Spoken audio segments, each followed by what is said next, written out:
गणानां त्वा गणपतिगुं भवामहे कविं कवीनामुपमश्रवस्तमं ज्येष्ठराजं ब्रह्मणां ब्रह्मणस्पत आनः शृण्वन्नोतिभिः सीदसादनं श्रीमहागणाधिपतये नमः।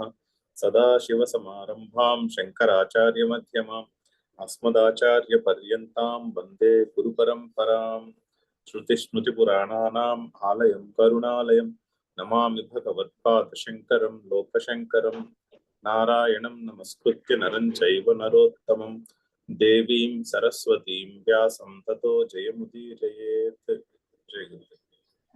19వ శ్లోకం జస్ట్ మొదలు పెట్టాము, చదువుదాం ఒకసారి. య ఏనం వేత్తి హంతారం వేత్తి హంతారం యశ్చైనం మన్యతే హతం యశ్చైనం మన్యతే హతం ఉభౌ తౌ న విజానీతః ఉభౌ తౌ న విజానీతః నాయం హంతి న హన్యతే. నాయం హంతి న హన్యతే. యః ఏనం వేత్తి హంతారం యః చ ఏనం, అది యశ్చైనం, యః ప్లస్ చ ప్లస్ ఏనం మన్యతే హతం ఉభౌ తౌ న విజానీతః నా అయం హంతి. నాయంలో సవర్ణ దీర్ఘ సంధి ఉంది. నా అయం హంతి నా హన్యతే, అది పదవిభజనం. దాన్ని అన్వయం చేసుకుంటే యహ ఏనం, ఎవడైతే ఈ ఆత్మను మన ఆత్మ గురించి చర్చించుకుంటున్నటువంటి ప్రకరణం కదా, ఎవరైతే ఈ ఆత్మను హంతారం వేత్తి, హనన క్రియకు కర్తగా తెలుసుకుంటాడు, అంటే చంపుతున్నట్టు తెలుసుకుంటాడు. యహ ఏనం, యహ చ ఏనం పై ప్లస్ ఎవడైతే ఈ ఆత్మను హతం మన్యతే, చనిపోయిన దానిగా తెలుసుకుంటాడు. ఉభౌ తౌ, ఇద్దరు కూడా, తౌ ఉభౌ, వారిద్దరూ కూడా నా విజానీతః, తెలుసుకోలేదు, వాళ్ళిద్దరూ సరిగ్గా తెలుసుకోలేదు. ఎందుకు? నా అయం హంతి, ఈ ఆత్మ ఎవరిని చంపదు, నా హన్యతే, ఎవరి చేత చంపబడదు. అది దాని యొక్క అర్థం. సో ఈ మంత్రమునకు మూలోపనిషత్ అని పేరు. ఈ శ్లోకము 20వ శ్లోకము, ఈ 2 శ్లోకాలకు మూలోపనిషత్ అని పేరు. ఎందుకంటే ఈ 2 శ్లోకాలు కఠోపనిషత్తు నుంచి డైరెక్ట్ గా కోట్ చేస్తున్నాడు శ్రీకృష్ణుడు. కఠోపనిషత్తులో ఉన్న 2 మంత్రాలను తీసుకొచ్చి కోట్ చేస్తున్నాడు ఎగ్జాక్ట్లీ. అంటే కాంటెక్స్ట్ ఏంటి? తన కర్తవ్యాన్ని చేయడానికి వచ్చిన అర్జునుడు శోకమోహములతో ఆవరింపబడి తన కర్తవ్యమును వదులుకుని యుద్ధం నుంచి పారిపోదాం అనుకుంటున్నాడు. దానికి సమాధానముగా శ్రీకృష్ణుడు ఈ సుఖదుఖములు, శీతోష్ణ సుఖదుఖములు కల్పితములు, శరీరము, మనసు, బుద్ధి, ఈ సంఘాతం అంతా కల్పితము, అసత్యము, నిత్యము కాదు. అది కనబడుతుందే కానీ ఉన్న సత్యము కాదు. ఉన్నది ఆత్మ, ఆత్మ అవిక్రియము. ఆత్మ ముందు శ్లోకంలో చెప్పారు కదా, 3 చెప్పారు. నిత్యము, అనాశినః, అప్రమేయః. నిత్యము, నాశనము లేనిది, అప్రమేయము, ఇంద్రియములకు గోచరము కానిది, పైగా ఇంద్రియ గోచరమునకు ముందు ఉన్నది.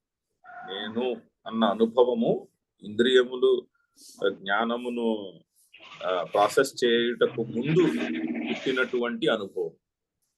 ఆ నేను అన్న అనుభవం యొక్క వెలుగులో ఇంద్రియములు పనిచేస్తాయి. అందుకని అది అప్రమేయము. ఆ కారణంగా ఈ విషయమును తెలుసుకుని నీవు శీతోష్ణాది సుఖ దుఃఖములను తితిక్ష చేయము. తితిక్ష చేసి నీ కర్తవ్య కర్మను విరమించుకోకు అని చెప్పాడు. తస్మాత్ యుధ్యస్వ. చూడండి ఎంత ఇన్స్ట్రక్షన్, చూడండి ఎంత చక్కగా ఉందో. తన డ్యూటీ చేయడానికి శోకము మోహము అడ్డుపడుతుంటే అలా కాదు, ఆ శోకమోహములు అనిత్యములను తెలుసుకుని వాటిని అలా పక్కన పెట్టి వాటిని తితీక్ష చేసి నీ కర్తవ్య కర్మ నీవు చేయము అని చెప్తున్నాడు. అంటే సాధారణంగా మనిషికి కర్తవ్య కర్మ చేయాలనే ఉంటుంది, కానీ సుఖాన్ని ఆనందాన్ని ఇచ్చే కర్మ మాత్రమే, అనుకూలంగా ఉన్న కర్తవ్య కర్మ మాత్రమే చేయాలి అనుకుంటాం. ప్రతికూలంగా ఉండే కర్తవ్య కర్మం చేయుటకు కష్టపడుతూ ఉంటాం, దుఃఖిస్తూ ఉంటాం. అయ్యో ఎందుకు ఇలా అయిపోయింది అని దుఃఖిస్తూ ఉంటాం. అలా దుఃఖించకుండా ఈ సుఖ దుఃఖాలు అనిత్యములను తెలుసుకుని ఆత్మ ఒక్కటే నిత్యం అని తెలుసుకుని, నా స్వరూపం ఆత్మ ఒక్కటే నిత్యం అంటే ఏదో థర్డ్ పార్టీ ఉన్న ఆబ్జెక్ట్ ఏదో నిత్యం అని కాదు. నా స్వరూపము నిత్యము, ఈ సుఖ దుఃఖములు నా స్వరూపము కాదు అని గ్రహించి తత్వవేత్తలు ఏ విధంగా ఎటువంటి దృక్పథంతో ఉంటారో అటువంటి దృక్పథంతో ఉండి నీవు కూడా ఈ శీతోష్ణాది సుఖ దుఃఖములను తితిక్ష చేసి నీ కర్తవ్య కర్మను మానుకోకు అని ఇన్స్ట్రక్షన్. నా తస్మాత్ యుధ్యస్వ భారత.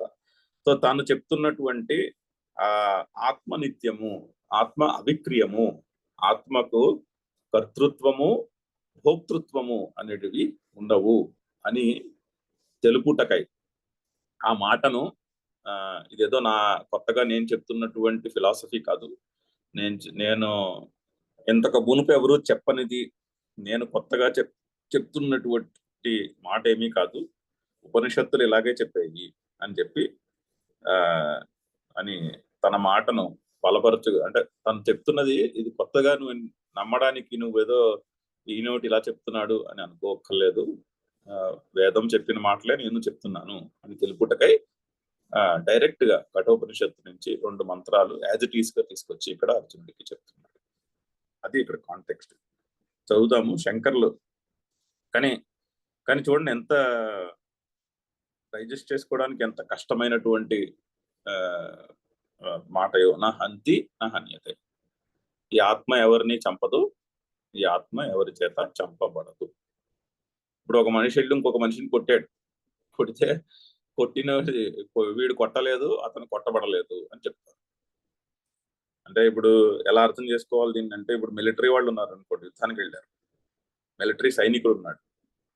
మొన్న కార్గిల్ వారిలో జరిగినట్టు మిలిటరీ సైనికుడు ఉన్నాడు. ఈ మిలిటరీ సైనికులు యుద్ధంలో వెళ్ళి అవతల వాళ్ళని బాంబులేసి చంపారు. అంటే ఇప్పుడు ఈ బాంబు వేసి చంపిన వాడు నిజంగా చంపినట్ట? అతను ఒక మనిషిని చంపాడు అని మనం అంటామా?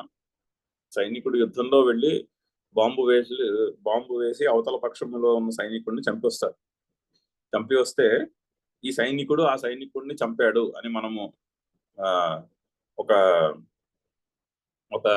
దుండగుడు ఇంకొక మనిషిని చంపిన కాంటెక్స్ట్ లో అన్నట్టు అంటామా? అమ్మం కదా. ఈ మిలిటరీ ఈ ఇటుపక్షాన ఉన్న సైనికుడు చంపలేదు, అటుపక్షాన ఉన్న సైనికుడు చంపబడలేదు, అంటే ఈ సైనికుడి చేత చంపబడలేదు. అంటే వాళ్ళిద్దరూ కూడా వాళ్ళ కర్తవ్యం వాళ్ళు చేస్తున్నారు. ఆ కర్తవ్యంలో ఒకడు పుట్టాడు, ఒకడు చనిపోయాడు, అంతేనే కానీ ఈ సైనికుడు వెళ్ళి ఆ సైనికుడిని చంపాడు అని మనం అనము అని ఎవరు అనరు. అంటే మాట వరుస కన్నా కూడా అలా భావించరు. సో అదొక చాలా ప్రాక్టికల్ కాంటెక్స్ట్ ఈ మాట అర్థం చేసుకుంది. నా హంతి నా హన్యతే. పైగా అక్కడ ఓన్లీ హనన క్రియకు సంబంధించినది కాదు, ఇది అన్ని పనులకు జనరలైజ్డ్ టర్మ్, జనరలైజ్ చేసే చెప్తున్నారు. కాకపోతే అక్కడ కాంటెక్స్ట్ యుద్ధం కాబట్టి నా హంతి నా హన్యతే అని చెప్తున్నారు. అయితే దాని అర్థం ఏంటంటే కర్త భోక్త అనేది లేదు, అంటే ఆత్మ కర్త కాదు, ఆత్మ భోక్త కాదు అని చెప్పుట ఆ మాట యొక్క సారాంశం. అలా చెప్పుటలో సారాంశం ఏంటి అంటే ఆత్మ కర్త కాదు, ఆత్మ భోక్త కాదు. సో అర్జునునికి చెప్తున్నాడు, నువ్వు కర్తవి కాదు, నువ్వు భోక్తవి కాదు. సో అందుకు నిలబడి నీ డ్యూటీ నువ్వు చేయి అంటున్నాడు. అంటే ఈ కర్త భోక్త ఎక్కడొస్తుంది అంటే, మనం ముందు ఒకటి చెప్పుకున్నాం, నేను ఫలానా, అసలు శోకమోహములకు మూల కారణము నేను ఫలానా, ఇది నాది అనేటటువంటి ఏమంటారు, ఒక రకమైనటువంటి అజ్ఞానము, రకము కాదు అనేటటువంటి అజ్ఞానము అని మొదటి శ్లోకంలోనే శంకర్లు చెప్పారు. ఈ ఈ ఈ ఈ ప్రకరణం మొదలైనటువంటి 11వ శ్లోకం దగ్గర భాష్యంలోనే శంకర్లు చెప్పారు, అర్జునుడికి శోకమోహములకు మూల కారణము ఇది నాది, నేను ఫలానా అనేటటువంటి అజ్ఞానము. ఆ అజ్ఞానం ఎక్కడి నుంచి వచ్చింది? దేహాభిమానం నుంచి పుట్టినది.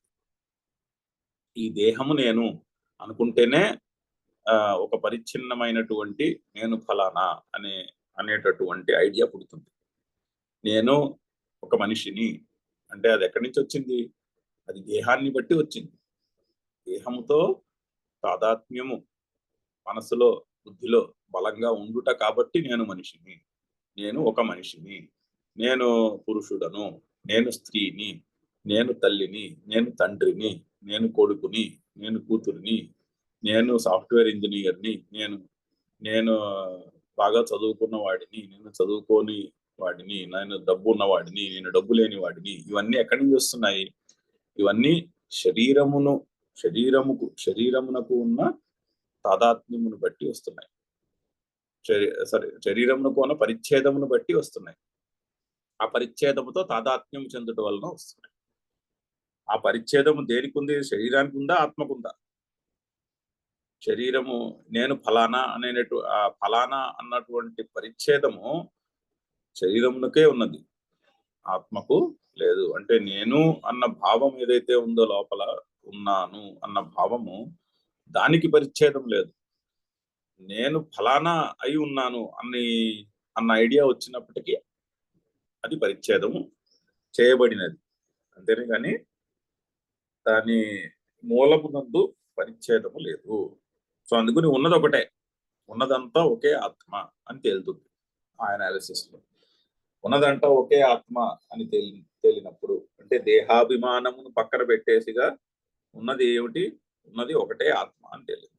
ఒకే ఆత్మ అయినప్పుడు ఒక ఆత్మ వెళ్ళి ఇంకో ఆత్మను చంపుట అనేటటువంటి ప్రసక్తే రాదు, ఉన్నది ఒక్కటే కాబట్టి. ఒక్క నిమిషం, కింద ఎవరో బెల్ల కొడుతున్నారు, ఒక్క నిమిషంలో వస్తుంది.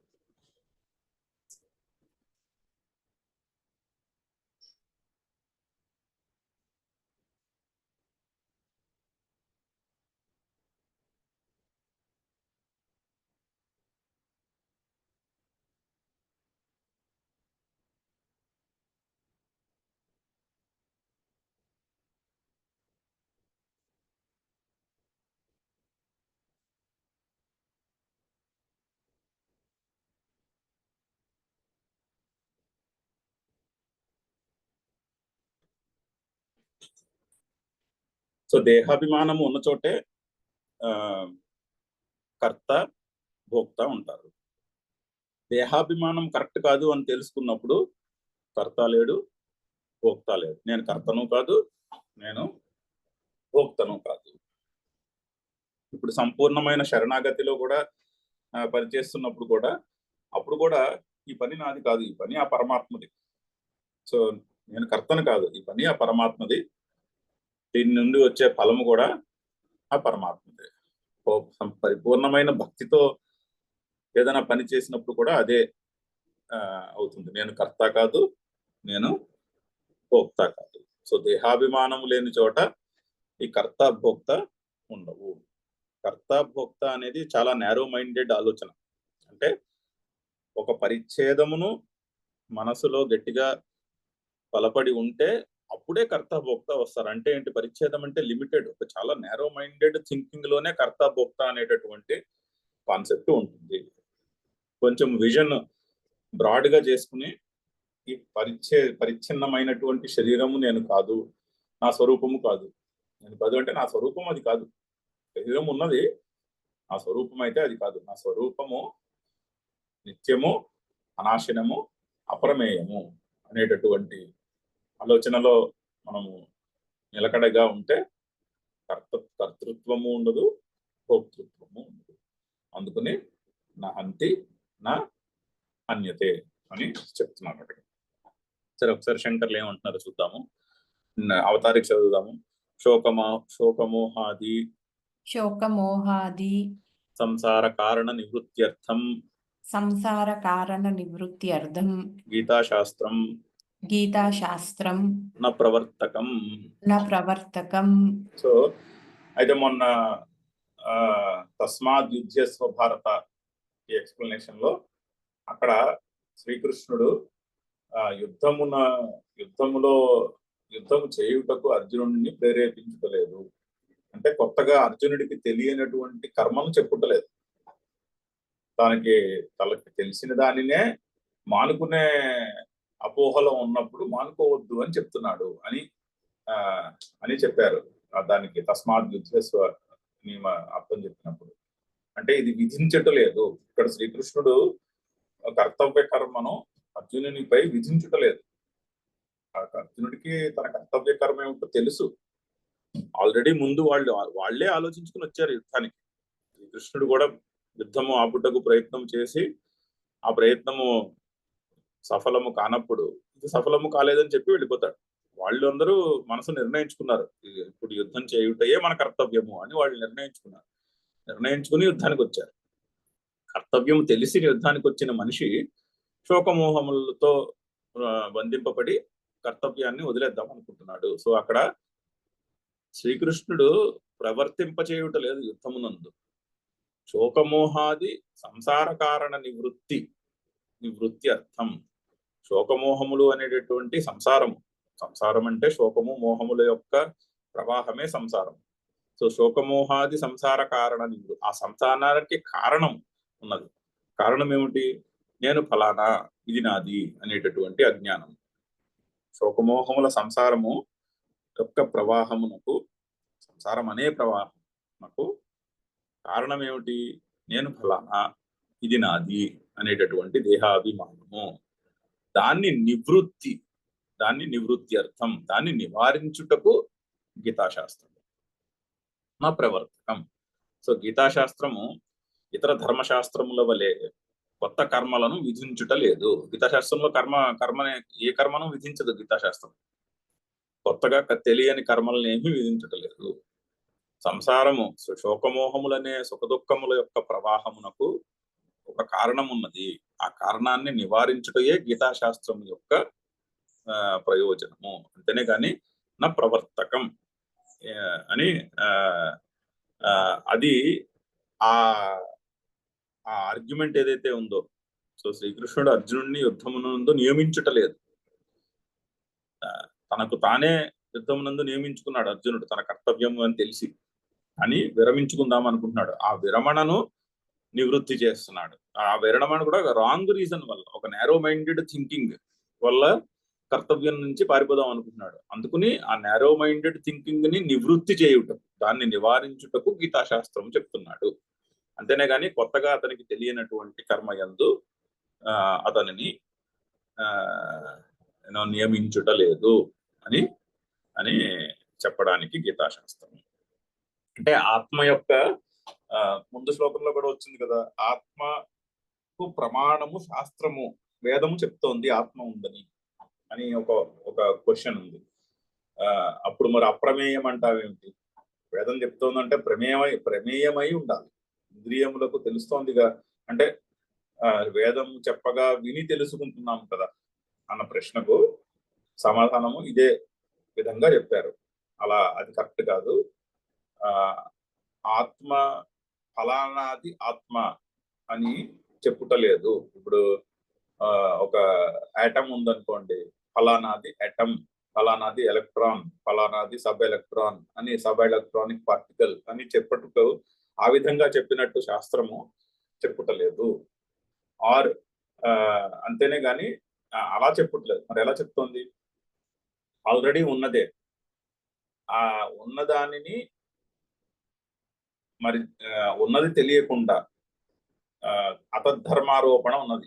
ఏదైతే మన స్వరూపము కాదో వాటిని ఆరోపించుకుని కూర్చున్నాము. ఆ ఆరోపణను నివారణ చేసే విధంగా శాస్త్రము ప్రమాణము. అంతేనే కానీ అజ్ఞాతార్థ జ్ఞాపకత్వేన కాదు అని చెప్పారు.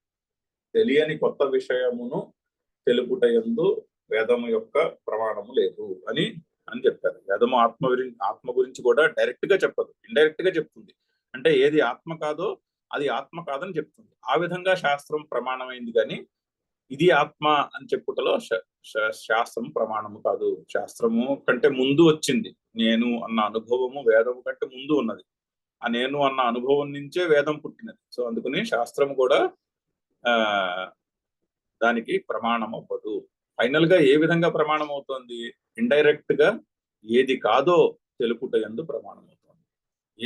ఏది మన స్వరూపమో తెలుపుట యందు శాస్త్రం ప్రమాణం కాదు. ఏది మన స్వరూపము కాదో దాని యందే శాస్త్రము ప్రమాణం. సో అక్కడి నుంచి దాని లాజికల్ ఎక్స్టెన్షన్ నెక్స్ట్ పాయింట్ ఏంటంటే, సో గీతాశాస్త్రం ప్రవర్తకము కాదు. అజ్ఞాన నివృత్త్యర్థం గీతాశాస్త్రం. శోకమోహాది సంసార కారణ నివృత్త్యర్థం గీతాశాస్త్రం.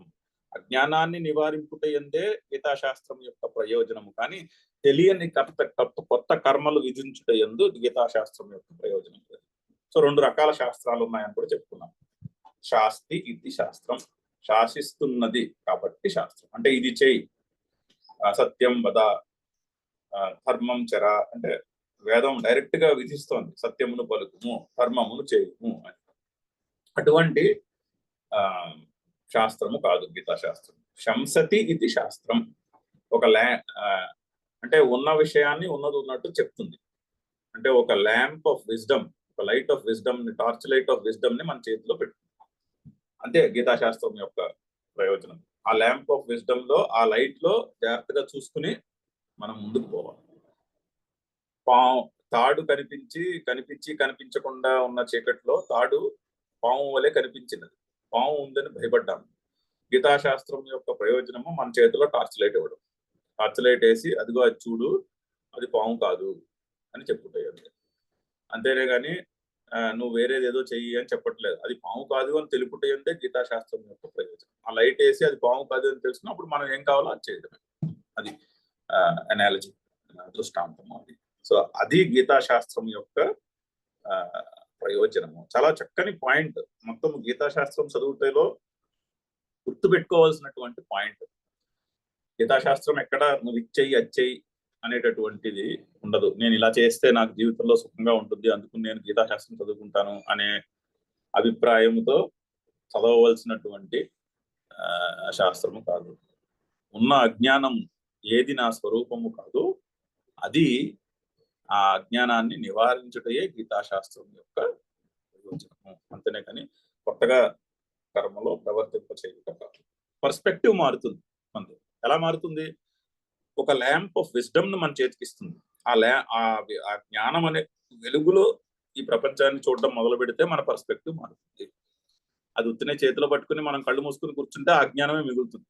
కానీ ఆ ల్యాంప్ ఆఫ్ విజ్డమ్ ని చేతిలో పెట్టుకుని ఆ ల్యాంప్ ఆఫ్ విజ్డమ్ ద్వారా మనం ఈ ప్రపంచాన్ని చూడడం అలవాటు చేసుకుంటే మన పర్స్పెక్టివ్ మారి మనము సుఖ దుఃఖములకు అతీతముగా ఆనందముగా నిత్యము ఆనందముగా ఉండగలుగుతాము. అది గీతాశాస్త్రం యొక్క ప్రయోజనం. అదే చెప్తున్నారు. ఇత్యస్య అర్థస్య సాక్షిభూతౌ రుచౌ సాక్షిభూతే రుచౌ ఆనినాయ భగవాన్. సో ఆనినాయ అంటే తీసుకొచ్చను, భగవంతుడు చెప్తున్నాడు ఇక్కడ అని. ఈ గీతాశాస్త్రం యొక్క అర్థము శోకమోహాది సంసార కారణములను నివారించుటయే కానీ గీతాశాస్త్రం యొక్క ప్రయోజనము కొత్త కర్మలో ప్రవర్తింప చేయుట కాదు అని అర్థమునకు సాక్షిభూతములైనటువంటి ఆ పాయింట్ కి ప్రూఫ్ అయినటువంటి రుచౌ అంటే ద్వివచన శబ్దం. రుక్ అంటే ఒక మంత్రం. రుచౌ అంటే రామౌ రామా అలాగా. రుచౌ అంటే రెండు మంత్రములను భగవాన్ ఆనినాయ, భగవంతుడు ఇక్కడ కోట్ చేస్తున్నాడు, ఇక్కడ చెబుతున్నాడు. 19-20 శ్లోకాలకి ఇదే అవతారిక. వీటికి మూలోపనిషత్ అని పేరు. ఎత్తు చదువుదాం. ఎత్తు మన్యసే యుద్ధే భీష్మాదయః మయా హన్యంతే అహమేవ తేషాం హంతా ఇతి ఏషా బుద్ధిః ఏషా బుద్ధిః మృషా ఏవ మృషా ఏవ తే కథం. తే కథం. ఓకే, సో తే బుద్ధి మృషా ఏవ అంటున్నారు. అంటే ఏదైతే యహతు మన్యసే, యత్ తు మన్యసే, యహ కాదు యత్తు మన్యసే, ఎవడైతే యుద్ధమునందు, అంటే అర్జునుడు అనుకుంటున్నాడు కదా, యుద్ధమునందు భీష్మాదయ, ఈ భీష్మాదులు మయా హన్యంతే, నా చేత చంపబడుతున్నారు అని మన్యసే అని అనుకుంటున్నారో, అని అనుకుంటున్నాడు. అహం ఎలా అనుకుంటున్నాడు, పైగా అహం ఏవ తేషాం హంత, నేనే వారిని చంపుతున్నాను. యుద్ధమునందు భీష్మాదయులు నా చేత చంపబడుతున్నారు, నేనే వారిని చంపుతున్నాను ఇది అని. ఏషా బుద్ధి, అర్జునుని యొక్క బుద్ధి ఏదైతే ఉందో, తే బుద్ధి, ఏషా తే బుద్ధి, నీ యొక్క ఈ బుద్ధి వృషా ఏవ, వృషా వంటిది, అసత్యము. వృషా ఏవ అంటే అసత్యమే అని తెలుపుటకు ఈ ఈ రుక్కులు, అంటే ఈ కఠోపనిషత్తు నుంచి 2 రుక్కులు, 2 మంత్రములు ఇక్కడ భగవాన్ ఆనినాయ, భగవంతుడు కోట్ చేస్తున్నాడు. కథం, ఏ విధముగా ఆ బుద్ధి అసత్యము, వృష అంటే అసత్యం, ఏ విధముగా నేను ఈ భీష్మాదేవులు నాచే చంపబడుతున్నారు, నేనే వారిని చంపుతున్నాను అనేటటువంటి బుద్ధి నిశ్చయం ఏదైతే ఉందో అది ఏ విధముగా అసత్యము అంటే అది కోట్ చేస్తుంది శ్లోకము. ఇది శ్లోకమునకు అవతారిక. అంటే దేహాభిమానము దీనికి మూలమునందు ఉన్నటువంటి కారణం, నేను ఫలానా అనేటటువంటి ఒక ఒక దేహాభిమానం ఉంటుంది. నేరో మైండెడ్నెస్, అది జాగ్రత్తగా ఆలోచిస్తే. ఒక రెఫరెన్స్ పాయింట్ ని పెట్టుకున్నాము, అంటే ఈ పరిచ్ఛిన్నమైన దేహము నేను అనే రెఫరెన్స్ పాయింట్ తో నేను వెళ్ళి ఇంకొక వ్యక్తికి హాని చేయుట అనేటటువంటి థాట్ పుడుతున్నది. ఆ రెఫరెన్స్ పాయింట్ ఏంటి? రెఫరెన్స్ పాయింట్ శరీరం. ఆ రెఫరెన్స్ పాయింటే తప్పు, శరీరం అసత్యము. శరీరం కనబడేదే కానీ ఉన్నది కాదు. శరీరం ఒకప్పుడు ఉంటుంది, ఒకప్పుడు ఉండదు. సో చేంజింగ్ రెఫరెన్స్ పాయింట్ ని పెట్టుకున్నాం. Reference point unchanging reference point ని పెట్టుకోవట్లేదు, రిఫరెన్స్ పాయింటే చేంజింగ్ ఇది పెట్టుకున్నాం. So that reference point it self is incorrect, the reference point it self is wrong, and hence నేను ఫలానా, నేను కర్తను, నేను భోక్తను అనేటువంటి థాట్ కూడా రాంగ్ అని చెప్తున్నటువంటి ఈ శాస్త్రం. అంటే ఇది ఇండియన్ ఫిలాసఫీలోనే కాదు, వెస్టర్న్ ఫిలాసఫీలో కూడా ఇటువంటి థాట్ ప్రాసెస్ ఉంది. వెస్టర్న్ ఫిలాసఫీలో కూడా మొన్న చెప్పుకున్నాం ఒకసారి 2-3 సెషన్ల ముందు, I know because I am, అది కరెక్టా? I know therefore I am, అది కరెక్టా అనేటటువంటి విచారం ఉన్నది, డిబేట్ ఉన్నది వెస్టర్న్ ఫిలాసఫీలో కూడా. నేను ఉన్నాను కాబట్టి నేను తెలుసుకుంటున్నానా, నేను తెలుసుకుంటున్నాను కాబట్టి నేను ఉన్నానా? ఏది ముందు? అంటే నేను ఉన్నాను అనడానికి ప్రూఫ్ ఏంటి అంటే, అగో నాకు అవన్నీ కనిపిస్తున్నాయి కదా అందుకు నేను ఉన్నాను. ఒక జోక్ కూడా ఉంది సంస్కృతంలో, మా మామగారు నాకు పిల్లనిచ్చారు కాబట్టి నేను ఉన్నాను అని అనుకుంటామా? అనలేం కదా. నేను ఉన్నాను కాబట్టి మా మామగారు నాకు పిల్లనిచ్చారు, అది కరెక్ట్. అది సో నేను ఉన్నాను ముందు, దాని తర్వాత నాకు తెలుస్తున్నది అనేటటువంటి అనుభవము. సో ఈ నేను ఫలానా అనే రెఫరెన్స్ పాయింట్ తప్పు. అది శరీరముతో దేహాభిమానముతో పుట్టినటువంటి రెఫరెన్స్ పాయింట్. అంటే దేహము అసత్యం. సో దేహమును అసత్యమైన దాన్ని రెఫరెన్స్ పాయింట్ గా ఎందుకు పెట్టుకుంటాము? దీనినే, ఇదే శ్లోకాన్ని ఎమర్సన్ అనే ఆయన ఇంగ్లీష్ లో చాలా చక్కగా కూడా కోట్ చేస్తున్నారు. నా హంతి నా హన్యతే, neither he is the slayer nor he is slain. Exact translation. Emerson అనే ఆయన ఒక ఫిలాసఫర్ కమ్ పోయిట్, ఇంగ్లీష్ లో కూడా ఆయన పోయిటరీలో ఆ వాక్యం ఉంటుంది, neither he is a slayer nor he is slain. So ఇది, కానీ ఈ విషయం ఏంటంటే చెప్పాల్సి వస్తుంది, శాస్త్రం చెప్తున్నది. ఎందుకు చెప్తున్నది అంటే, నేను ఫలానా అనే ఐడెంటిటీ రాంగ్ అని మనము న్యాచురల్ గా అనుకోలేము. అంటే తనంత తాను పుట్టదు సాధారణంగా. ఇది అందుకని శాస్త్రం గుర్తు చేస్తుంది, నువ్వు ఫలానా కాదు అని. అది గుర్తు చేసినప్పుడు ఆలోచిస్తే అనిపిస్తుంది, అవును కరెక్టే కదా, చెప్తున్న వాక్యం కరెక్టే. ఈ శరీరము, మనస్సు, బుద్ధి, అహంకారము, బయట కనిపించే జగత్తు ఇదంతా మారిపోతున్నది. ఈ మారిపోతున్నది తెలుస్తూ ఉండాలంటే నాలో మారని తత్వం ఏదో ఉండి ఉండాలి.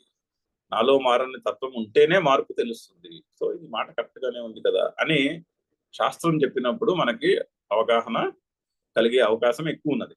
అలా శాస్త్రం చెప్పకపోతే తనంతట తానుగా మనంతట మనకి ఆ ఆలోచన పుట్టడం కొంచెం కష్టం. కొంచెం ఏమంటారు, ఎవరికో కానీ పుట్టదు అటువంటి ఆలోచన న్యాచురల్ గా.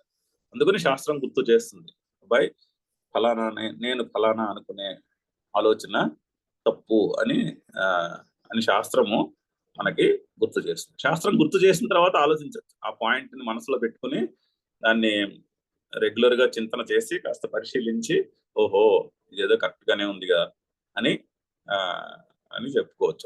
అప్పుడు అది కరెక్ట్ అన్న బుద్ధి నిశ్చయము మొదలైన రోజుని నా కర్తృత్వము, భోక్తృత్వము ఆటోమేటిక్ గా పోతాయి. నేను ఫలానా కాకపోతే కర్త లేడు, భోక్త లేడు. అప్పుడు నా హంతి నా హన్యతే. ఇది చాలా చక్కగా చెప్పినటువంటి స్టేట్మెంట్ కదా అనిపిస్తుంది. చూద్దాం శంకర్ల భాష్యము. యహ ఏనం యహ ఏనం ప్రకృత దేహం ప్రకృత దేహినం ప్రకృత దేహినం. ఏనం అంటే ప్రకృత దేహినం. ప్రకృత అంటే ఇప్పుడు చెప్పబోతున్నటువంటి దేహి అంటే అక్కడ ఉన్నటువంటి మనిషి. అర్జున్ని చెప్తున్నాడు కదా, నేను ఈ శరీరము అనుకుంటున్నాడు కదా, ఈ శరీరంలో ఉన్న దేహి అని చెప్తున్నాడు. ప్రకృత దేహినం. ఈ జన్మలో ఈ శరీరంలో ఉన్నటువంటి, ఈ జన్మలో పుట్టిన శరీరంలో ఉన్నటువంటి ఆత్మ అని అర్థం. ఎవరైతే ఈ శరీరం నందు ఉన్న దేహిని, ఈ శరీరంలో ఉన్న ఆ తత్వమును వేత్తి జానాతి ఏ విధంగా తెలుసుకుంటాడో, వ్యక్తి అంటే తెలుసుకుంటాడు. ఏ విధంగా తెలుసుకోవడం? హంతారం హనన క్రియాయాః కర్తారం. హనన క్రియ యొక్క కర్తగా ఎవడైతే ఈ శరీరంలో ఉన్నటువంటి ఆత్మను, అంటే ఎవరైతే తన స్వరూపమును, శరీరంలో ఉన్నటువంటి ఆత్మ అంటే మొన్న కూడా చెప్పుకున్నాం, ఈ ఘట్టములో తత్పదార్థ విచారం జరగట్లేదు. అక్కడెక్కడో ఉన్నటువంటి పరమాత్మ యొక్క విచారము వలె చెప్పుటలేదు. అలా కూడా చెప్తుంది శాస్త్రం. తత్పదార్థ విచారం కూడా చేస్తారు ఉపనిషత్తుల్లో, అది వేరే కాంటెక్స్ట్ లో చేస్తారు. కానీ ఇక్కడ త్వం పదార్థ విచారం అంటారు, దీన్ని వివేకం అంటారు. త్వం అంటే నేను, నీవు ఏంటో చెప్తోంది, నా స్వరూపం ఏంటో చెప్తోంది. సో నా స్వరూపమైనటువంటి ఆత్మను హనన క్రియలో కర్తగా ఎవడైతే తెలుసుకుంటాడో, అంటే ఆత్మ హనన క్రియకు కర్తగా. ఆత్మ అంటే మళ్ళీ వేరేదేదో అని అనుకోకూడదు, నా స్వరూపము అయిన ఆత్మ అని చెప్పుకోవాలి. ఈ ప్రకరణంలో ఎక్కడ ఆత్మ గురించి చెప్పుకున్నా నా స్వరూపమైన ఆత్మ అని మనము దాన్ని అన్వయం చేసుకుని చెప్పుకోవాలి. లేకపోతే ఆ ఇన్స్ట్రక్షన్ అంతా ఏదో మనకి తెలియని, నేనేమో ఇంకా అజ్ఞానిని, నేను సంసారిని, ఇవన్నీ నాకు తెలియవు, నాకు తెలియని మాట ఏదో చెప్తోంది శాస్త్రము అనిపిస్తుంది. అది అందుకుని ఈ చెవిలోంచి లోపలికి వెళ్ళి ఆ చెవిలోంచి బయటకు వెళ్ళిపోతుంది. అలాగా కాకుండా ఇక్కడ ఆత్మ అంటే పర్సనలైజ్డ్ చేసి చెప్తున్నారు. నా స్వరూపమైనటువంటి ఆత్మ అంటే నాకు ఈ జగత్తంతా అనుభవానికి రావడానికి నాలో ఏ చైతన్యం అయితే ఉన్నదో ఆ చైతన్యం గురించి చెప్తున్నా అని ఎప్పటికప్పుడు మనం గుర్తు చేసుకోవాలి. అందుకనే అక్కడ ప్రకృత దేహినం అంటున్నారు. ప్రతి శ్లోకంలోనూ ప్రతి పాదంలోనూ కూడా ఆత్మ విచారం వచ్చినప్పుడు 20 శ్లోకాల్లోనూ నా శరీరంలో ఉన్నటువంటి చైతన్యము అని మనము దాన్ని ఎప్పటికప్పుడు అన్వయించుకుంటూ ఉండాలి. లేకపోతే ఇదేదో థర్డ్ పార్టీ కాన్సెప్ట్ కింద అయిపోతుంది. ఎంతసేపు ఒక కాన్సెప్చువల్ అండర్స్టాండింగే కానీ మన జీవితానికి అన్వయం చేసుకోవడం కష్టమైపోతూ ఉంటుంది. ఆ పాయింట్ మిస్ అయిపోతాం. అందుకని అక్కడ ప్రకృత దేహినం అని చాలా చక్కగా ఎక్స్ప్లెయిన్ చేస్తున్నారు. చాలా మంచి వెయిట్ ఉన్నటువంటి పదం. ఈ శరీరంలో అంటే ఇప్పుడు రైట్ నౌ నేను మాట్లాడుతుంటే నా శరీరంలో ఉన్న చైతన్యం గురించి చెప్తున్నాను. నా శరీరంలో ఉన్న చైతన్యము మాట్లాడుతోంది అని నేను అనుకున్నాను అనుకోండి, అది తప్పు అంటున్నారు. హననక్రియాయాః కర్తారం, హననక్రియ యందు కర్తను. ప్లస్ చ ముందు పెట్టుకుని యహ చ యః చ ఏనం ఏనం అన్యః మన్యతే హతం, అన్యః మన్యతే హతం. అంటే ఎవడైతే దీనికి అండ్ ఉంది కదా, and who also thinks like this, ఇలా కూడా ఎవడైతే అనుకుంటాడో. ఏ విధంగా? యహ మన్యతే హతం, యహ ఏనం మన్యతే హతం. ఆ ఏనం అంటే ప్రకృతి పైన, ఈ నా శరీరంలో ఉన్న చైతన్యము ఎవడైతే చంపబడుతోంది అనుకుంటాడో, అంటే ఇప్పుడు నేను నా శరీరంలో ఉన్న చైతన్యము ఈ పాఠం చదువుతోంది అని నేను అనుకున్నా, మీ శరీరంలో ఉన్న చైతన్యము ఈ పాఠమును వింటోంది అని మీరు అనుకున్నా, రెండు తప్పు అంటున్నారు. నేను మాట్లాడటం లేదు, మీరు వినటం లేదు. అది దాని దాని కరెక్ట్ ట్రాన్స్లేషన్ అది. అంటే నా నా నా స్వరూపములో ఉన్న చైతన్యములో నా మనస్సు మాట్లాడుతోంది, నా మనస్సు బుద్ధి శరీరం యొక్క సంఘాతము మాట్లాడుతోంది. మీ శరీరంలో ఉన్న చైతన్యం అనే వెలుగులో మీ మనస్సు బుద్ధి యొక్క శరీరం అనే సంఘాతము వింటున్నది అని, అలా దాన్ని టెక్నికల్ గా అర్థం చేసుకోవాలి. అంతేనే కానీ నా స్వరూపము కర్త కాదు, నా స్వరూపము భోక్త కాదు. సేమ్ మీ స్వరూపము కర్త కాదు, మీ స్వరూపము భోక్త కాదు. దేహ ఆ, దేహహననే ఆ, దేహహననే దేహహననే హతోహమితి హతోహమితి హననక్రియాయాః కర్మభూతం. హననక్రియాయాః కర్మభూతం. అంటే హతం ఏనం హతం మన్యతే అన్నదానికి ఎక్స్ప్లెనేషన్. ఏనం హతం, ఇతను చంపబడినాడు అంటే అర్థం ఏమిటి? దేహహననే, దేహము నశించగా, అతి సప్తమి అంటాం దాన్ని. దేహహననే అనేది సప్తమి విభక్తిలో ఉంది. ఇది ఇలా ఉండగా అనే కాంటెక్స్ట్ లో సప్తమి విభక్తిలో చెప్తారు. దేహహననే, దేహము హననమై ఉండగా, అంటే దేహము నశిస్తుంది, దేహము కొట్టబడుతుంది. దేహము కొట్టబడగా హతః అహమితి, నేను కొట్టబడినాను, నేను చంపబడినాను, అయ్యా నేను చంపబడిపోయాను అని. హనన క్రియాయాః కర్మభూతం, హనన క్రియ యందు కర్మ అంటే కర్త కర్మ క్రియ అంటాం కదా. కర్త అంటే కర్మ చేస్తున్నది కర్త. అక్కడ కర్మకి కర్మ అంటే యాక్షన్ అనుకో, కొన్ని యాక్షన్ అనుకుందాం. ఒక చర్య చేస్తున్నటువంటి కర్త, క్రియ ఉంది, ఆ ఒక క్రియను చేస్తున్నటువంటి కర్త. ఈ క్రియ యొక్క ఈ క్రియ యొక్క ఫలము దేని యందు అన్వయిస్తుందో దాన్ని కర్మ అంటాం గ్రామర్ లో. ఇక్కడ కర్మభూతం అంటే గ్రామర్ టర్మ్. సో కర్త కర్మ క్రియ. రాముడు ఫలము తింటున్నాడు, సో రాముడు కర్త. తింటున్నాడు క్రియ. ఆ క్రియ దేని యందు అన్వయిస్తున్నది, దేనిని తింటున్నాడు అంటే పండు తింటున్నాడు. సో పండు కర్మ అయినది. కర్మ అంటే యాక్షన్ కాదండోయ్. గ్రామర్ లో సెంటెన్స్ లో కర్త కర్మ క్రియ, సబ్జెక్ట్ ఆబ్జెక్ట్ వర్బ్. కర్మ అంటే ఆబ్జెక్ట్ ఆఫ్ ద వర్బ్. రాముడు పండు తింటున్నాడు, తింటున్నాడు క్రియ, రాముడు కర్త. ఆ క్రియ యొక్క ఫలము దేని యందు చేరుతుందో, దేనికి దేని యందు అన్వయిస్తున్నదో దాన్ని కర్మ అంటాం. కర్తురీప్సితమం కర్త, కర్మ అని డెఫినిషన్ సంస్కృతంలో దానికి. సో ఆ చేస్తున్న యొక్క ఫలము దేనికి అన్వయిస్తుందో అది కర్మ అవుతుంది. సెంటెన్స్ లో కర్మ అది అంటే ఆబ్జెక్ట్ ఇంగ్లీష్ లో. సో అననక్రియ యందు కర్మ ఏమిటి? చంపబడినటువంటి శరీరము. రాముడు ఆర్ అర్జునుడు శత్రువును చంపెను అంటే అర్జునుడు కర్త. చంపుట క్రియ. ఎవరిని చంపెను అనే క్వశ్చన్ కి ఆన్సర్ అంటే ఆ చంపుట అనే క్రియ ఇది ఎవరి యందు అన్వయిస్తున్నది? చంపబడుట అనే క్రియ ఎవరి యందు అన్వయిస్తున్నది? శత్రువు యందు అన్వయిస్తున్నది. సో శత్రువు కర్మ అని చెప్తున్నారు. సో ఎవరైతే ఆత్మను హనన క్రియలో కర్తగాను, ఎవరైతే ఆత్మను హనన క్రియ యొక్క కర్మగాను అనుకుంటారో, తౌ ఉభౌ న విజానీతః, తౌ ఉభౌ న విజానీతః, వారిద్దరూ కూడా నా విజానీతః తెలుసుకోలేదు. వాళ్ళిద్దరూ కూడా సరిగ్గా ఆత్మస్వరూపమును తెలుసుకోలేదు. నా జ్ఞాతవంతౌ, న జ్ఞాతవంతౌ, వాళ్ళిద్దరూ తెలుసుకోలేదు అని అర్థము. ఎందుకు తెలుసుకోలేదు? అవివేకేన, అవివేకేన ఆత్మానం అహం ప్రత్యయ విషయం, ఆత్మానం అహం ప్రత్యయ విషయం. సో అహం ప్రత్యయంలో విషయముగా తెలుసుకుంటున్నారు అవివేకము చేత. ఆ, ఆ అహం ఆ అహం అంటే ఏమిటో తెలియక ఆ అహంలో నేను ఫలానా అనేటటువంటి ఆరోపణ చేసుకుని కూర్చున్నారు. సో అవివేకేన ఆత్మానం అహం ప్రత్యయ విషయం.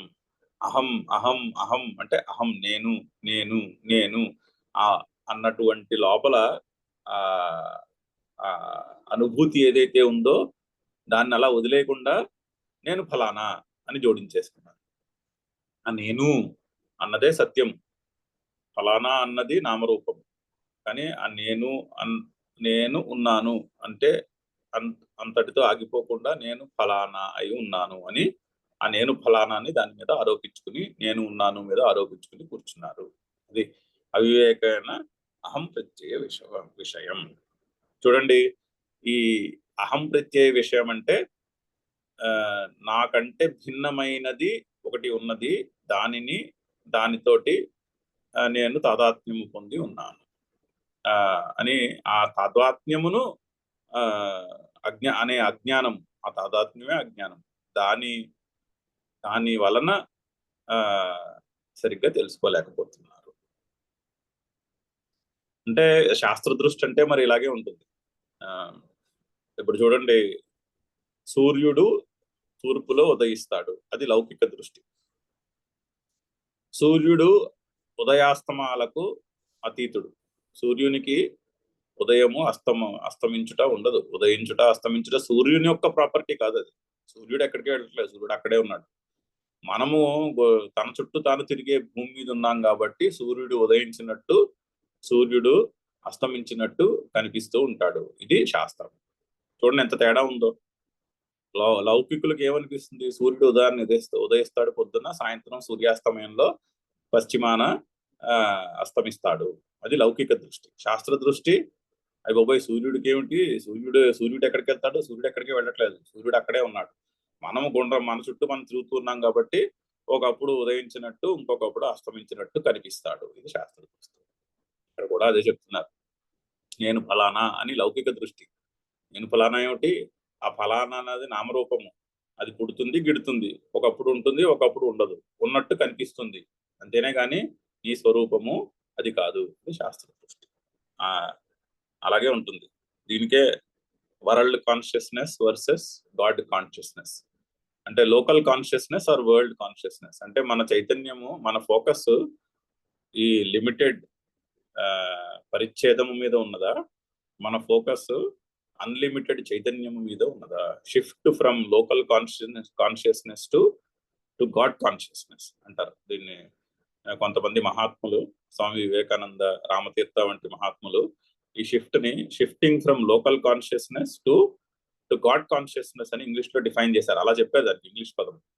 సో మన ఫోకస్ పరిచ్ఛిన్నమైన శరీరం మీద ఉన్నదా, మన ఫోకస్ అపరిచ్ఛిన్నమైన చైతన్యము మీద ఉన్నదా? That is the difference. ఇటుంటే నేను కర్తను, నేను భోక్తను. పరిచ్ఛిన్నమైన పర్స్పెక్టివ్ లో ఉంటే నేను కర్త, భోక్త. అపరిచ్ఛిన్నమైన చైతన్యము మీద ఫోకస్ ఉంటే నేను కర్తను కాదు, నేను భోక్తను కాదు. నేను కర్త భోక్త అసత్యం. అది రిఫరెన్స్ పాయింట్ ఇస్ ఇన్కరెక్ట్. ఎందుకంటే రిఫరెన్స్ పాయింట్ దేహాభిమానం. ఇన్కరెక్ట్. అది ఇన్కరెక్ట్ అంటే ఆ ఫౌండేషన్ చాలా వీక్. ఎందుకంటే దేహం ఒక రోజు ఉంటుంది, ఒక రోజు పడిపోతుంది. స్ట్రాంగ్ ఫౌండేషన్ అయిన చైతన్యంలో ఉన్న పర్స్పెక్టివ్ సత్యం. ఎందుకంటే దానికి చావు పుట్టుకలు సుఖ దుఃఖములకు అతీతం. సో అది కాన్స్టెంట్ పర్స్పెక్టివ్ లో ఉన్న వాడికి సుఖ దుఃఖములు ఉండవు. డిఫరెన్స్ అది. అయితే ఇది ఇక్కడ ఇంకోటి కూడా గ్రహించాలి. వినుట, తెలుసుకుంట. ఇది ఇప్పుడు ఫర్ ఎగ్జాంపుల్ ఒకళ్ళు ఎవరో చెప్పారు అనుకోండి, హోటల్లో భోజనము బాగుంటుంది అని. ఆ హోటల్లో భోజనం బాగుంది అని చెప్పారు అంటే మనకి నిజంగా తెలిసినట్ట, అది విన్నట్ట? అది విన్న మాటే కానీ తెలుసుకున్న మాట కాదు. ఎప్పుడు తెలుసుకున్న మాట అవుతుంది? ఆ హోటల్కి కూడా మనం వెళ్ళి భోజనం చేసిన రోజునే అప్పుడు తెలుసుకున్నాం, ఓహో ఇక్కడ బాగుంది నిజంగా, అది తెలుసుకుంటాం. సో వినుట వర్సెస్ తెలుసుకుంటా. ఈ జ్ఞానాన్ని మనము ఆ వినుట వర్సెస్ వినుట నుంచి తెలుసుకున్నట్టుకు పట్టుకెళ్ళాలి. వినుట తేలిక. శ్రీకృష్ణుడు ఆత్మకర్త కాదు, ఆత్మభోక్త కాదు అని చెప్తున్నాడు. నా హంతి నా హన్యతే అని చెప్తున్నాడు, బాగుంది. అది వినుట. దాన్ని పరిశీలించి కరెక్టే కదా, నా స్వరూపము నాలో ఉన్న చైతన్యమే కానీ శరీరం నా స్వరూపము కాదు కదా అని దాన్ని పరిశీలించి తెలుసుకొనుట అయినది. విద్ధి విద్ధి అంటాడుగా అక్కడ శ్రీకృష్ణుడు చాలా చోట్ల, తెలుసుకొనుట అయింది. సో వినుట వర్సెస్ తెలుసుకొనుట. సో అంటే కొంత కొంత దానికే శ్రద్ధ కావాలి అంటారు. ఆ శాస్త్రం పైన శ్రద్ధ అంటే అది, గురువు యొక్క మాట మీద శ్రద్ధ అంటే వినుట నుంచి తెలుసుకొనుటలోకి ట్రాన్సిషన్ అవుతారు. అంతేగాని శ్రద్ధ అంటే ఆ శాస్త్రం చెప్పింది కానీ అదంతే అని అని కాదు అందులో అభిప్రాయం. శ్రద్ధగా వినుట అంటే విని దానిని పరిశీలించి దాంతో ఏకీభవించుట. అవును కరెక్టే కదా వీళ్ళు చెప్తున్నది, కరెక్టే అని తెలుస్తోంది, కానీ మన మనసు ఒప్పుకోదు. అయినా సరే లేదు లేదు అదే కరెక్ట్, ఎందుకంటే నేను ఫలానా అన్నది నేను ఆరోపించి కూర్చున్నదే కానీ ఆరోపణ పక్కన పెడితే నేను ఫలానా అనేది ఉండదు అని నిశ్చయించుకుని ఉండుట, దానికి శ్రద్ధ అని పేరు. సో అందుకని శ్రద్ధతో దీన్ని మనం పరిశీలించి భావన చేయాలి. భావన చేస్తే అప్పుడు అది తెలుసుకోవడం కింద మారుతుంది అని అక్కడ అభిప్రాయం. సో అవివేకేన ఆత్మానం అహం ప్రత్యయ విషయం, అందుకని నా జ్ఞాతవంతవు, అందుకని అతను ఇద్దరు కూడా తెలుసుకోవలేదు. దాన్ని ఎక్స్ప్లెయిన్ చేస్తున్నారు. హంతా అహం హత అస్మి అహం ఇది. హతః అస్మి అహం ఇతి. నేను హంతకుడను అంటే హనన క్రియలో నేను కర్తను. హతః అస్మి, హనన క్రియ యందు నేను కర్మను అంటే నేను చంపబడుతున్నా, నేను చంపబడి ఉన్నాను, నేను చంపాను రేదర్ ఆర్ నేను చంపబడి ఉన్నాను అని రెండు కూడా ఇన్కరెక్టే. అంటే నేను కర్తను ఇన్కరెక్ట్, నేను భోక్తను ఇన్కరెక్ట్. సో ఆ విజన్, మన విజన్ లోకల్ కాన్షియస్నెస్ బట్టి ఉన్నదా, మన విజన్ గాడ్ కాన్షియస్ ని బట్టి ఉన్నదా? ఇప్పుడు చూడండి, ఒక చిన్న ఎగ్జాంపుల్ చెప్తాను. పసిపిల్లవాడు తల్లి ఒడిలో కూర్చున్నాడు, తల్లి ఒడిలో పడుకుని చిన్నపిల్లలు ఆ కాలుతో తంతూ ఉంటారు తల్లి.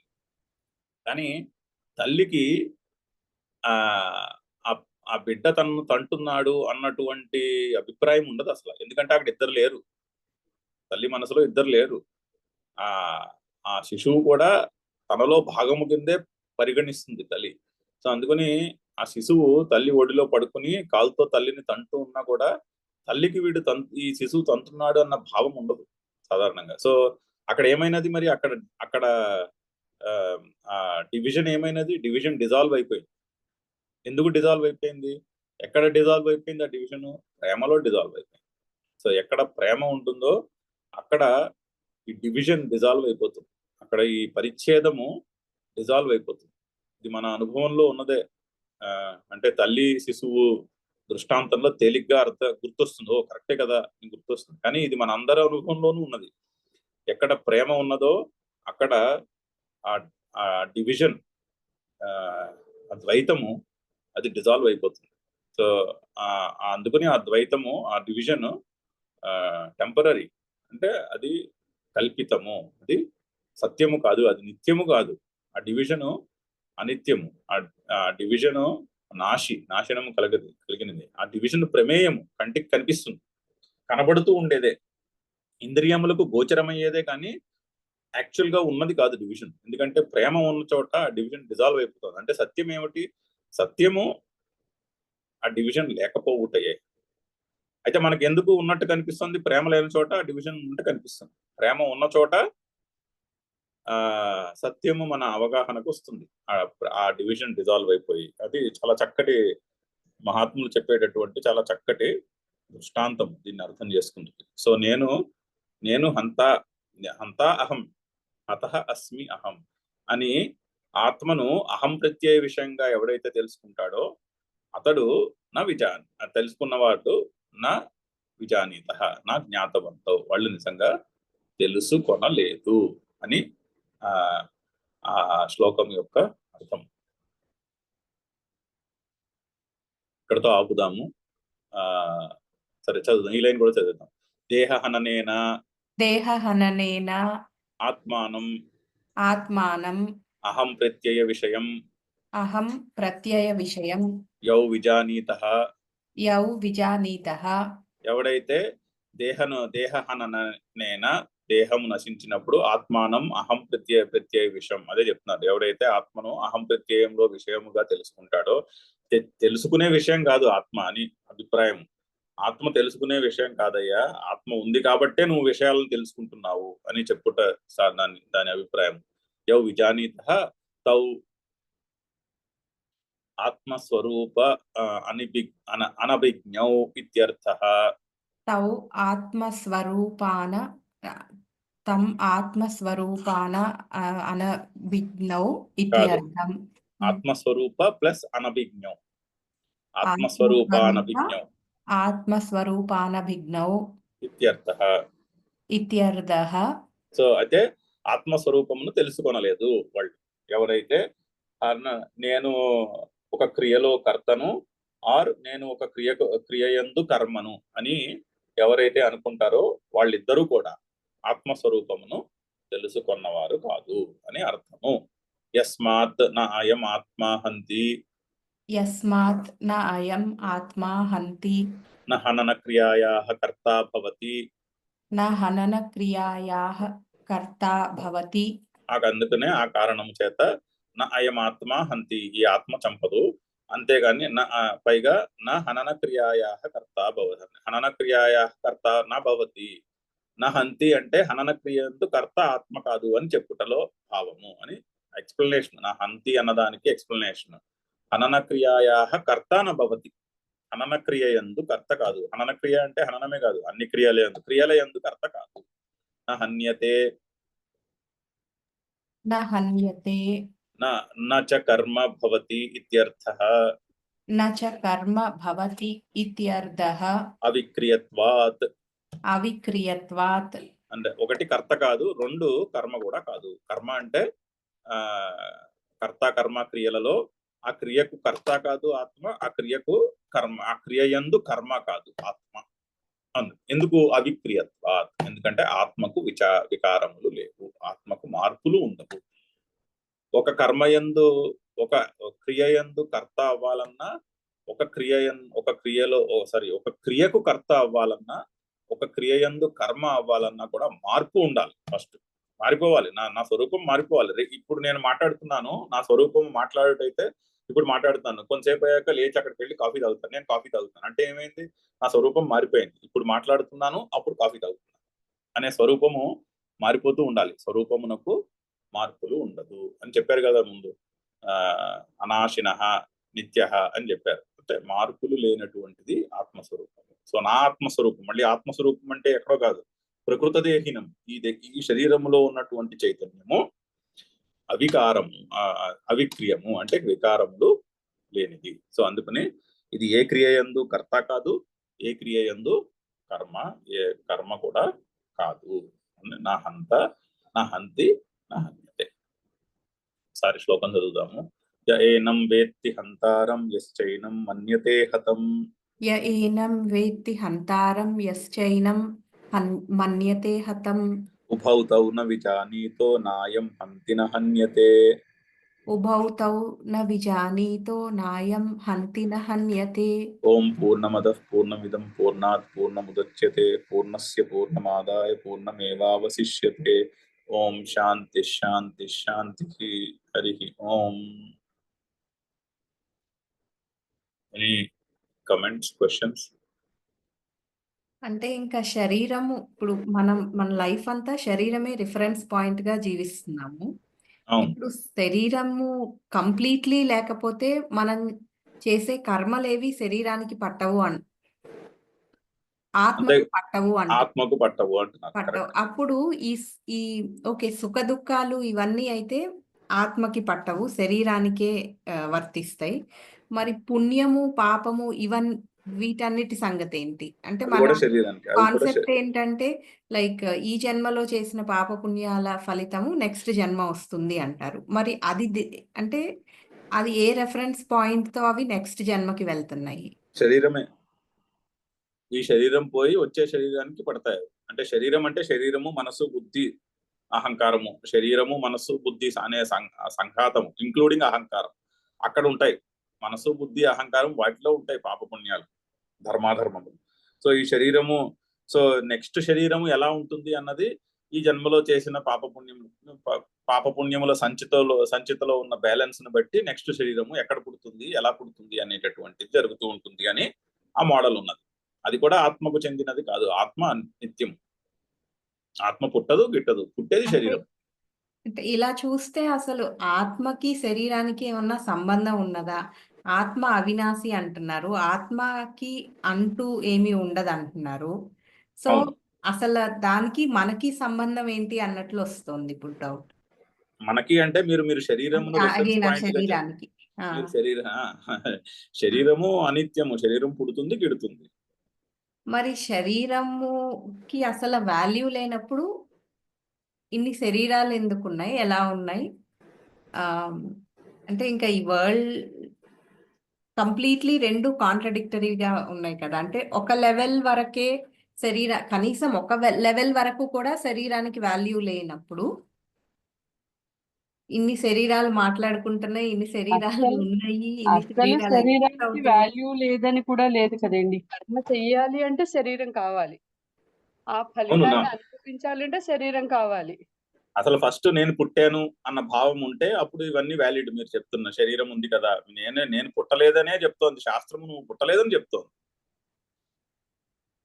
అలాంటప్పుడు ఇంకా శరీరానికి వాల్యూవే లేదు కదా, అసలు ఇంకా ఈ శరీరం ఏం చేస్తే ఏంటి అంటున్నాను. అన్న కరెక్టే ఒక విధంగా ఆ మాట. కాకపోతే ఎందుకు చెప్తున్నారు అంటే, నేను శరీరము అనే అనే అధ్యాస అంటే ఆరోపణ వలన, ఆ తాదాత్మ్యము వలన మనకి జీవితంలో శోకమోహములు ఉంటాయి. ఈ శరీరము నేను కాదు, నా స్వరూపము ఈ శరీరము కాదు అన్నప్పుడు శరీరం ఉంది, అది ప్రకృతి ధర్మము. ప్రకృతిలో ఈ క్రియ అనాదిగా నడుస్తోంది. ఈ శరీరాలు పుడుతూ ఉంటాయి, గిడుతూ ఉంటాయి అనే క్రియ అనాదిగా నడుస్తూ ఉంటుంది, అనంతంగా నడుస్తూ ఉంటుంది. ఇది ఆగదు, ఇది అలా నడుస్తూనే ఉంటుంది. సో అది ఎందుకుంది అంటే అదంతే, అది ప్రకృతి ధర్మం, అది ప్రకృతి యొక్క క్యారెక్టరిస్టిక్, అది ఈ నేచర్ యొక్క క్యారెక్టరిస్టిక్. అది అలా నడుస్తూ ఉంటుంది, అంతేనే కానీ నేను నా స్వరూపము దానికి అతీతము అని తెలుసుకుంటే శోకమోహములు ఉండవు. శోకమోహములు లేకుండా మన జీవితము, మనము శరీరం ఉంది కాబట్టి ఇక్కడ ఏదో చేయాలి, నేను పుట్టాను కాబట్టి మరి నేను ఏదో నా కర్తవ్యం నేను చేయాలి. అందుకని కర్తవ్యం ఏం చేయాలి అంటే ఫలమును పక్కన పెట్టి కర్తవ్యాన్ని చేయమంటున్నాడు. అంటే శోకమోహములను పక్కన పెట్టి నువ్వు ఉన్నావు కాబట్టి, నువ్వు నీ శరీరంలో ఉన్నాను అనుకుంటున్నావు కదా, అయితే నువ్వు కర్మ చేయి, నీ కర్తవ్యం నువ్వు చేయండి. ఇప్పుడు కర్తవ్యమును చేస్తున్నప్పుడు నాలో ఉన్న సెన్సిటివిటీని బట్టి, అంటే మనం ఎంత హౌ హ్యూమన్ ఆర్ వి అన్న దాన్ని బట్టి మనం చేసే పని మంచిదా చెడ్డదా అన్న డైరెక్షన్లో వెళ్తుంది.